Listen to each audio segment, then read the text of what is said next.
কোরআনের সূরা নাম্বারগুলো এক পাশে লিখবেন 1 থেকে 114, আর প্রত্যেকটা সূরা নাম্বারের পাশে আয়াত সংখ্যাটা লিখবেন। প্রত্যেকটা সূরা নাম্বারের সাথে আয়াত সংখ্যাটা যোগ দিবেন। মজার ব্যাপার কি জানেন, এই 114টা নাম্বারের 57টা জোড়, 57টা বেজোড়। শুধু তাই না, ওই জোড় সংখ্যার যোগফল যোগ করলে হয় 6236, বেজোড় গুলো যোগ করলে হয় 6555, 6555 করে দেখেন ভাই, তর্কের কিছু নেই। এই 6555 কই থেকে আসলো? আপনি 1 থেকে 114 যে সংখ্যা সূরা চ্যাপ্টার এগুলো যোগ করেন, 1 এর সাথে 2, 2 এর সাথে 3, 3 এর সাথে 4, 70 এর সাথে 71, এভাবে যোগ করে আপনি 114 পর্যন্ত যদি আসেন, তাহলে সেই সংখ্যাটা হবে 6555।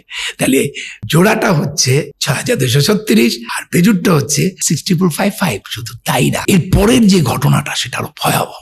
Very very interesting mathematically. এই যে যোগ করার পর সেই নাম্বারের রিপিট গুলো একসাথে করেছি, আনরিপিট গুলো একসাথে করেছি। এই রিপিট নাম্বারের যোগফল হচ্ছে 7906 আর আনরিপিট নাম্বার যোগফল হচ্ছে 4885। এবার 7906 কে 4885 দিয়ে ভাগ দেন, it is 1.618 golden ratio. Can you imagine?